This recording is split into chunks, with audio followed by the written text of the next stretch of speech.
like pick up my right foot. So I put a lot of weight on my right side as opposed to staying on my left anchor leg. So I end up going like this, and my foot drags back in the ring.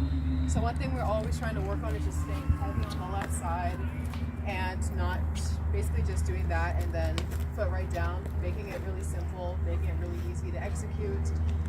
Doing that and then just trying to get, I think, earlier pushes. For me, we call them hits. I feel like they're pretty explosive. We like to call them like something like quick, easy, like a hit, or even like a slap, like slap the ball around you. But basically for pushing, we're just trying to get earlier pushes in the later turns in my throw. But I think those are the two things that for us, we're always kind of working on throughout the year. Doesn't matter what weight hammer we're throwing, doesn't matter what block we're in.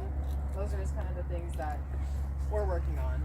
But I think one thing that we've learned to do really well in my throw is the entry. I really like my entry. I feel like it's really long. I get really connected. For me, I know whether a throw is going to be good or bad based on the entry alone. Usually, unless there's some like weird freak of nature thing that happens in the middle of the throw that I can't stop, that I don't know. But other than that, if I have a good stable entry, there's a good chance the rest of the throw is going to remain pretty solid as well. Which then I will also quickly mention, I think the beginning of the throw is one of the most important parts of like a hammer throw. It helps set you up for the technique, it helps set up the rhythm. So I think getting everything set in place really early is one thing that we also try to execute well. And it sounds kind of like some big things, it might sound like a lot of things, but they're all things that we're constantly working on. And then, you know, you do again and again and again. Repetitive, becomes easier to replicate and become consistent, especially in a major championship, because I think in any sort of competition you have to rely on your consistency and your stability, and that is what's going to carry you forward.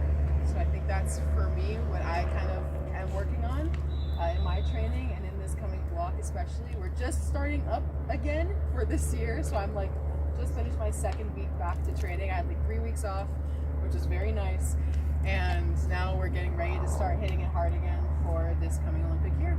So I think that's what I'm working on.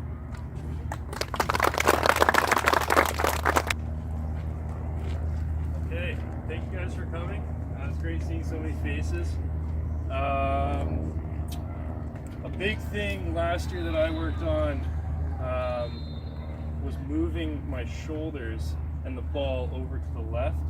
So often I'd come into the start and I would just pull right away and just try to muscle the ball as hard as I could.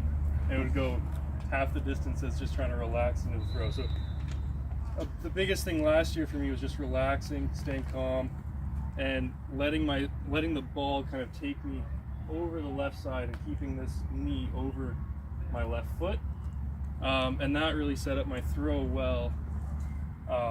And like Camryn said, you know, the entry is kind of the biggest part of the throw. If the entry's solid, you know that the rest of the throw is kind of going to be the same. Because if you're off balance on the first turn, it's just going to be worse and worse and worse through the throw. So if I'm able to just stay over my left, get that ball over, the throw is going to be much better. And then one more thing I worked on last year, I had a really bad problem of throwing them about 5 feet off the ground. So I worked on getting my orbit higher and steeper, and releasing at a much higher angle than I was the year prior to last season. And that was just kind of, you know, trying to keep the ball a little lower here on the entry and keep a little higher on the first turn. And once the first turn is okay, the throw is kind of gonna it's gonna just kind of fall into place. For next year, I kind of want to work on a lot of the same things. I don't know. I don't want to change anything too crazy in my throw. Right now, I'm kind of working on keeping my right leg on the ground longer to have more time moving the ball instead of, you know, staying on 1 foot, because you can't move the ball off 1 foot. You have to have 2 feet on the ground to, you know, move the ball.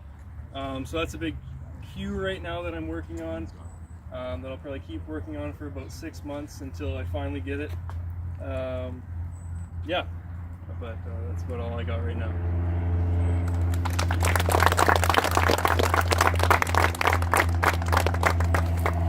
Hey guys, so being a coach in British Columbia, growing up here as an athlete back in the day, there's a lot of ideas getting thrown around. And I think that's why we've had a lot of success lately, anyways, in the hammer throw. Is, you know, we do share a lot of ideas here in this province. So I think that's very important for at least for the coaches that are here to hear. We like to get everybody technically on the same page and to, you know, have a basic understanding of you know, the hammer throw and the basic principles and what, you know, what you should obviously need to do to produce a good throw. So Garrett and I were talking about this, and we're going to try and go through some of that today, using Camryn and Ethan as models, obviously, Kayla, and just walking you through some of these ideas. Obviously, Camryn was talking about Ethan keeping these winds on the right side. If you hear the word push, all that means is accelerate. Okay, so that's just a term that came from Dr. Bede in North America. Push the hammer, push the ball. Right? You want to move the ball. You're moving the ball. It's not about how fast you can actually move your body. You're not throwing your body out there. You're throwing the hammer out. You got to move the hammer. Make sense? So, you know, being active with the hands across in double support position. We all know that you cannot accelerate the hammer in single support, right? You're like trying to move a refrigerator on one leg. You can't do it, or at least not that strong. So in double support position, the amplitude grows, and then you come around and continue. Growing that amplitude, okay? That's obviously important. So, and the other big thing is, you know, obviously I pay attention to a lot of throwers in BC. I know that everybody's trying their best. One of the big things that I see is a lot of people landing on their toe, okay? You want to teach landing flat-footed. Now, you're probably not going to do that perfectly. Everybody's going to land on their toe, but Ethan actually does that pretty good. But landing on a flat toe, you're stable. If you're landing like this on the toe, it's too tippy, okay? So on one, coming around, not landing on the toe and not crashing. You'll see some people land on their toe and then they're like this. That back needs to be straight. Okay, this idea of like trying to get radius with the back bent, that's not good. Okay, and then you just end up with back injuries and everything else. So landing straight back within reason. Obviously you don't want, you know, but having that flat foot on every turn so that you're stable, right? You're here. Okay, that's really important. So I'm going to be cueing that. I'm going to be on you hard for that today. I think that's really important. And obviously moving the ball off the head on entry, not dropping the arms, and then it's too late, right? You drop the hammer and you start pushing here, you're done. Ball will run on you, low point shifts, it'll go over there, okay? So there's lots to talk about. Please feel free, do not be shy. Lots of knowledge here. So just come out and ask those questions.